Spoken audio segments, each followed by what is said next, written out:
Once, a dreamer defied the ordinary, weaving magic that enchanted generations. Walt Disney, the visionary, built the foundations of a media colossus. But now, in a different chapter, enchantment wanes, and Disney stands at a crossroads.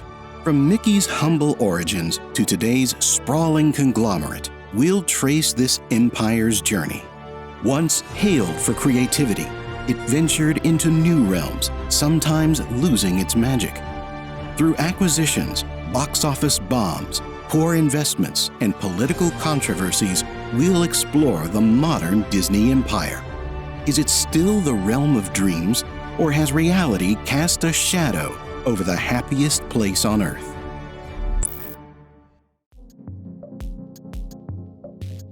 In the heart of Chicago, on December 5, 1901, a creative genius was born. Walt Disney's early years in Marceline, Missouri, nurtured his artistic talents. His heritage, a blend of Irish, Canadian, and German-American, shaped his vision. As one of 5 siblings, Walt began a transformative journey that would redefine entertainment. In 1911, Disney's family's move to Kansas City ignited his love for trains. He worked summers selling snacks on a railroad. At McKinney High School in Chicago, he honed his artistic skills. At 16, he tried joining the Army, but was too young. Instead, he served as an ambulance driver in France with the Red Cross. His return in 1919 marked the beginning of an extraordinary journey.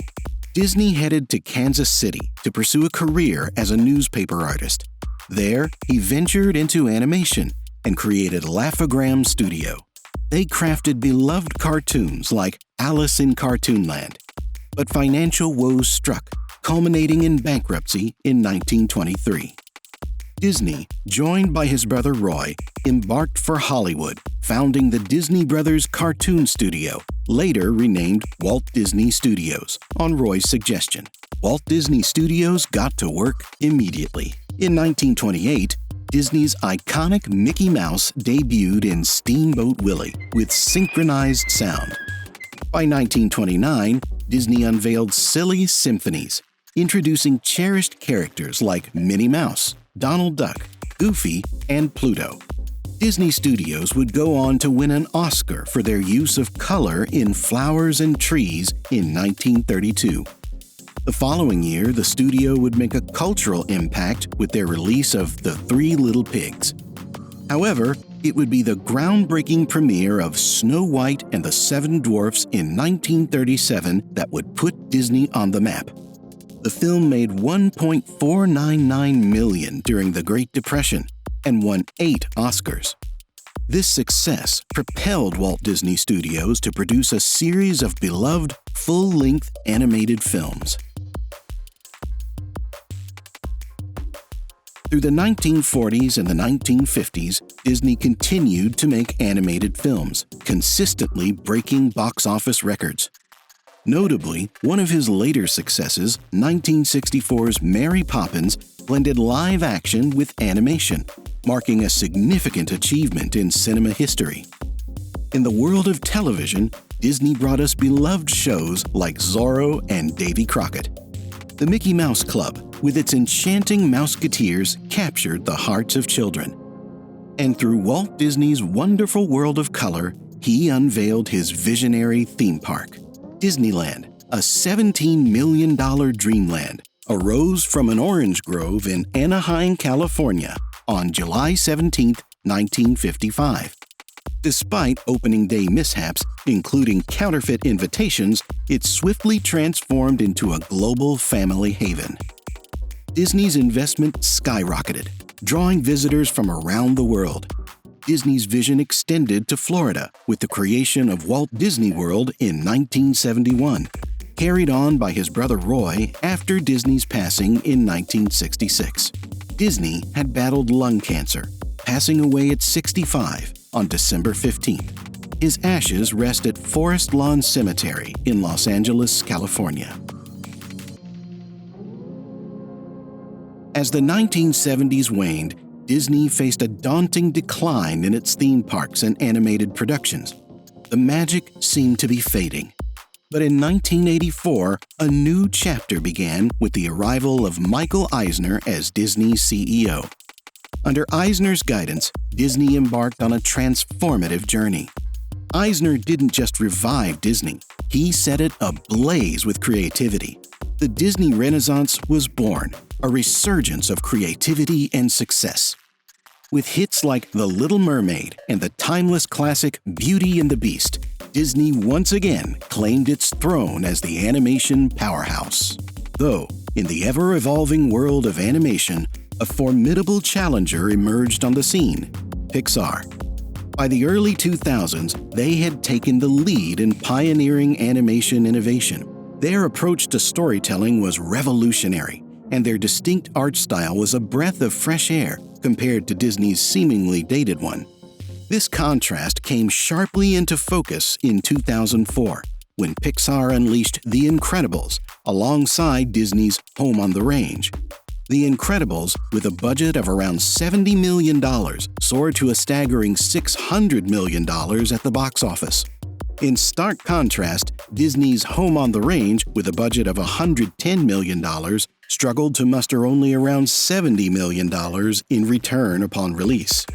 This would begin a new strategy for the Disney company: acquisition. Disney's acquisition spree was a profit powerhouse, but it came at a creative cost. In 2006, Disney made a monumental move, shelling out a jaw-dropping $7.4 billion to acquire Pixar, a studio that had recently outshone Disney at the box office. Disney had its finger on the pulse of cinema trends. They noticed the seismic popularity of superheroes. Blockbusters like Sam Raimi's Spider-Man, Bryan Singer's X-Men, and Jon Favreau's Iron Man were dominating the box office, setting a new standard for cinematic success. Disney had its sights set on its next target. In 2008, Marvel, on the verge of bankruptcy, placed a daring bet on Jon Favreau's Iron Man, selling off key IPs to fund it. The movie became a colossal success upon box office release. 1 year later, in 2009, Disney purchased Marvel for pennies at $4 billion. With their new studio purchase, Disney planned for a release of Marvel movies, which would culminate into cinema's biggest opening night in decades. Their release of The Avengers in 2012 was met with universal praise, proving to be a lucrative plan. That same year, George Lucas sold Lucasfilm for $4 billion. His vision? Ensuring the legacy of the Star Wars franchise would captivate not just one generation, but countless to come. By 2013, Disney owned Pixar, Marvel, and Lucasfilm, meaning they had all their IPs. The studio would make plans to release Star Wars movies as they expanded their Marvel film catalog. Disney's Marvel empire was on fire, but there was a missing piece to their puzzle: Spider-Man. Sony held the character's rights, leading to a unique deal. Disney would produce the films while Sony handled distribution. Spider-Man's solo ventures benefited Sony, while Disney reaped the rewards from his MCU appearances.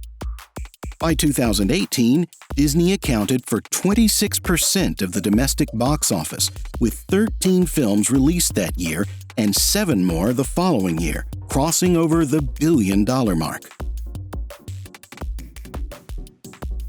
Disney had recognized another growing trend. Streaming platforms like Netflix and Hulu were growing in popularity, so Disney made its next move. In 2019, Disney purchased 20th Century Fox for $71.3 billion in the hopes of expanding their entertainment catalog upon releasing their new streaming platform, Disney+. Disney's total assets were totaled at $196 billion, compared to their worth of $63 million in 2008. Disney was reaching its financial height, but there was a crack developing within the studio's film productions. With their release of The Last Jedi, audiences were shown a deconstruction of their once beloved heroes. Disney's plan was to establish new characters for a new generation, but destroyed existing characters like Luke Skywalker in the process.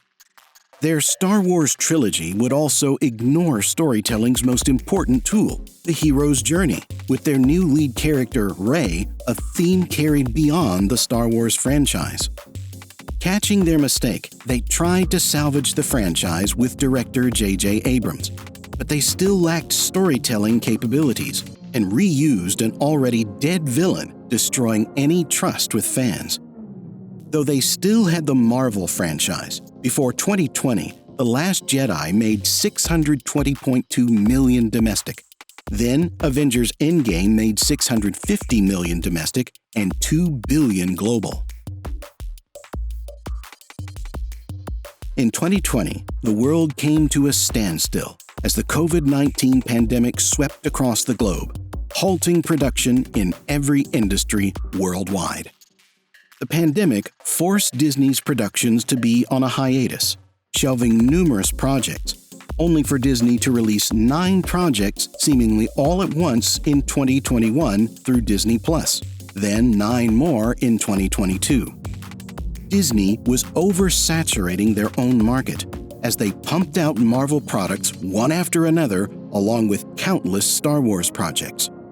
Their big Marvel and Star Wars events went from extravagant events to casual viewings to be almost ignored. By 2022, Disney had lost $900 million on 8 studio releases. Projects like The Mandalorian would decline in viewership, and their latest release of Secret Invasion had abysmal viewership. Pixar hasn't fared well as its latest 2023 release, Elemental, had little viewership in comparison to their classic releases like The Incredibles, Ratatouille, and Up. Disney has also been destroying their past with endless live remake adaptations of beloved animated movies. Disney's live remakes have consistently disappointed in terms of quality, a trend clearly reflected in their box office returns. A prime example being 2023's The Little Mermaid. As a whole, Disney's films suffer from a poor storytelling approach, which can be attributed to the company's emphasis on ESG scores as a top priority. What are ESG scores? ESG scores are like report cards for big companies. When a company maintains a strong score, usually by aligning with the latest social cause, they can easily get money from major funds like BlackRock, Vanguard, and State Street. It's like a safety net if a company gets woke and goes broke. Now, if a company has a lousy ESG score, they face challenges in securing loans and investments from these influential funds. In fact, these funds control so much money that if they don't back a company, that company stands at a substantial disadvantage compared to those with backing. Think of Bud Light's latest controversy with Dylan Mulvaney. Disney's priority of ESG scores interfere with storytelling, resulting in a disservice to new and long-time fans. Box office numbers for Aladdin, Peter Pan and Wendy, The Little Mermaid, and most likely the upcoming 2024's Snow White is proof Disney values diversity over quality entertainment. It's apparent Disney stopped innovating. They relied on studio purchases with no long-term plan, destroying any future plans for Marvel, Star Wars, and Indiana Jones franchises. Amid Disney's Star Wars frenzy, they started building a Star Wars-themed hotel, but it shut down after just a year. The problem? It was crazy expensive. A family of 4 needed almost $6,000 for a mere 2-night stay. The high-end suites could even set you back around $20,000, and that's before factoring in travel and other expenses. A billion-dollar project shut down in just a year. Disney's studio flops and bad investments are only part of the story. They also waded into the political arena, often clashing with Florida Governor Ron DeSantis over issues not pertaining to company business. 2023 Disney suffered a staggering billion-dollar net loss. Simultaneously, Disney Plus hemorrhaged 4 million subscribers, and their stock price continues to plummet. Recent box office disappointments like 2023's Indiana Jones and Pixar's Elemental add to their woes. Currently, rumors have circulated that Disney may be sold to Apple. When you piece it all together, Disney's streaming subscriber loss, the troubled Star Wars hotel investment, and political entanglements, customers are being driven away. From Mickey's modest beginnings to today's expansive empire, Disney was once celebrated for its innovation and creativity. The company ventured into uncharted territories, sometimes losing its enchantment along the way. Through a whirlwind of acquisitions, box office missteps, questionable investments, and political skirmishes, we've explored the modern Disney empire. The question remains, will it rise from these challenges, or has the magic truly faded from the happiest place on earth? As the story of Disney continues to unfold, only time will reveal its fate. I only hope that we never lose sight of one thing, that it was all started by a mouse.